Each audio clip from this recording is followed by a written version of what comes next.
Sir రాష్ట్రంలో కూటమి ప్రభుత్వం అధికారంలోకి వచ్చిన తర్వాత మంచి చేశామంటూ సుపరిపాలన అంటూ ముందుకొస్తుంది. అదే విధంగా ఎటువంటి మంచి జరగలేదు. బాబు షూరిటీ మోసం గ్యారంటీ పేరుతో వైసీపీ వాళ్ళు వస్తున్నారు. ఈ రెండిట్లో ఏది నిజం అనుకోవచ్చు మనం? 2019 టు 2024 రాష్ట్ర చరిత్రలోనే ఇటువంటి ముఖ్యమంత్రి 29 రాష్ట్రాల్లో రాష్ట్రంలో ఏ దేశంలో ఏ రాష్ట్రానికి అవసరం లేదు.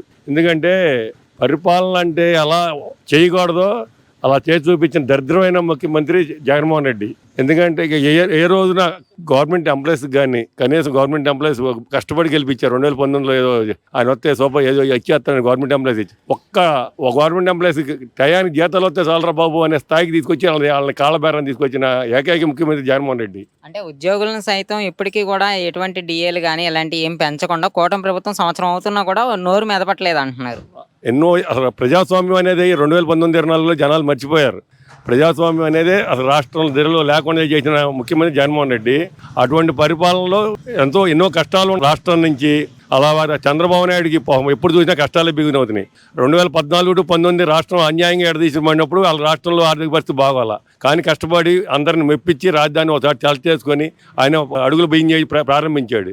ఒక ఇల్లు కట్టాలంటే ఒక అపార్ట్మెంట్ కట్టాలన్నా ఇల్లు కట్టాలన్నా మనకు 3 ఏళ్ళు పడుతుంది. అటువంటిది రాష్ట్ర ప్లేస్ సెలెక్ట్ చేసుకొని దాని చేత రైతులందరూ భూములు ఇచ్చి ఆ ప్లేస్ తర్వాత దాని మీద ఎన్నో కోర్టులో కేసులు వేసేళ్ళు ఎన్నో ఇబ్బందులు పెట్టారు. మామూలు కాడ కాదు. అన్ని ఇబ్బందులు అధిగమించి ఓ ప్లేస్ సెలెక్ట్ చేసుకొని గ్రీన్ ట్రిబ్యునల్లో కేసులు ఎదుర్కొని అడుగులు వేసి అన్ని సచివాలయం పరిపాలన అన్ని ఇక్కడి నుంచి నడిపించి హైకోర్టు నడిపించి అసెంబ్లీ నడిపించి ఇన్ని చేశారు. ఇంకా ఏది చేయలేదు అంట. ఏదో తాత్కాలికంగా కట్టాడు అవి కట్టాడు కానీ మభ్య పెట్టాడు. 3 రాజధానులు అన్నాడు. 3 రాజధానులు చేసింది ఏంటి? వైజాగ్లో బ్రహ్మాండమైన భీమిలి కొండను కొట్టేసేసి ప్యాలెస్ కొట్టాడు. జీవితకాలం నేనే ముఖ్యమంత్రి భ్రమలో పాటు బతికాడు. జీవితకాలం నేనే ఉంటాను 500 పెట్టి కోట్లు పెట్టి తన కుటుంబం ఈ జీవితకాలం రాసిపెట్టినట్టుగా ప్రజాస్వామ్యంలో నాకే పట్టణం కట్టినట్టుగా భ్రమలో పాటు బతికాడు. ఈరోజు ప్రజలు అంత తెలివి తక్కువ ఎక్కడ లేరు. 11 సీట్లు పరిమితం చేశారు. అది ప్రజలు ఎప్పుడు ఒక పక్కన ఉంటారు అనుకుంటాం భ్రమ. ఏ నాయకుడు అయినా గుర్తుపెట్టుకోలేదు. అది 151 సీట్ల నుంచి 11 సీట్లు పడగొట్టారంటే అలాగే ప్రజలు ఎంత ఇజ్ఞతో ఆలోచించి ఓటేశారో అర్థం చేసుకోవచ్చు. ఇక లెగుతూ అనేది ఆ పార్టీ కల్లో జరిగే పని కాదు. ఇప్పుడు ఆయన ఇచ్చిన వాగ్దానాలు 6 సూపర్ సిక్స్లో రాష్ట్ర ఆర్థిక పరిస్థితులు అధిగమిస్తూ 1వ తారీఖు జీతాలు మిస్ అవ్వకుండా నీకులాగా పెన్షన్లు పెంచుతానని చెప్పి 250 రూపాయలు పెంచుకుంటే వెళ్ళలేదు.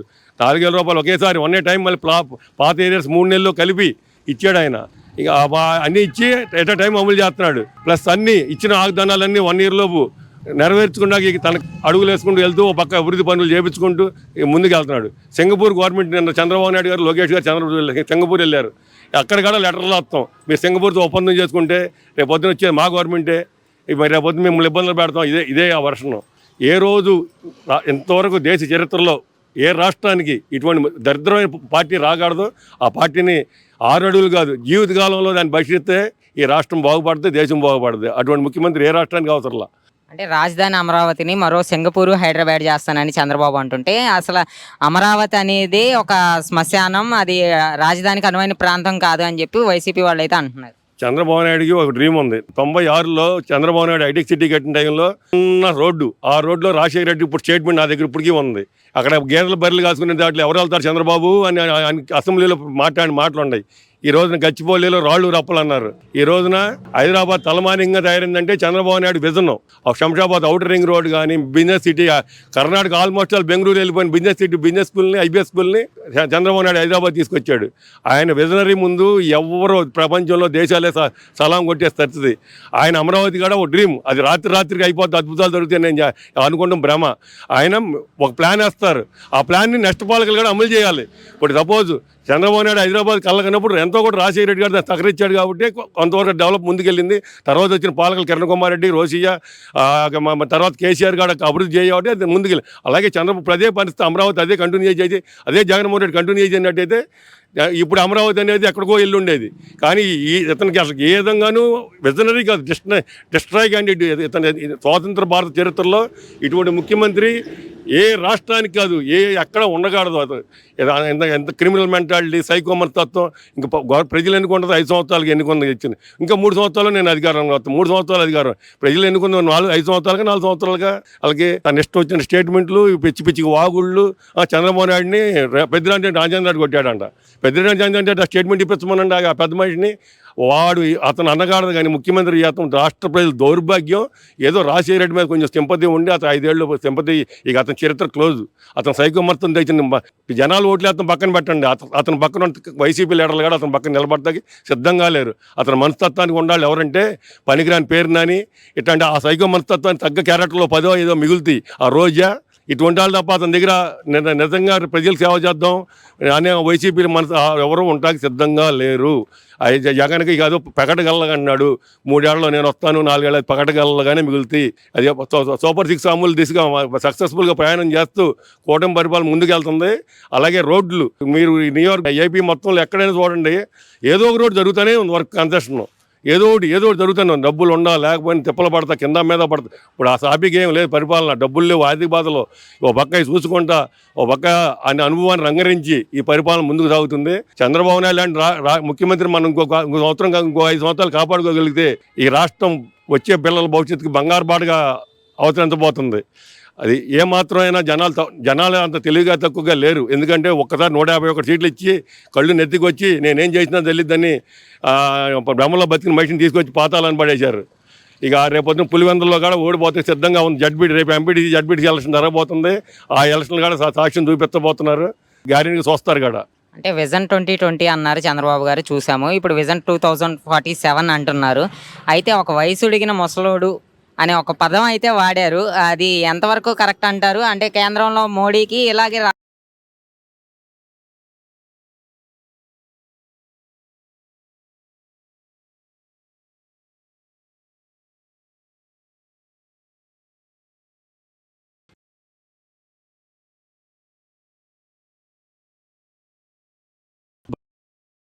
కొబ్బరికాయ ఉంగుంటా, కొబ్బరికాయ కొడతా కూడా అతను పైకి అందించాలి ఎవరిని అందియాలంటే.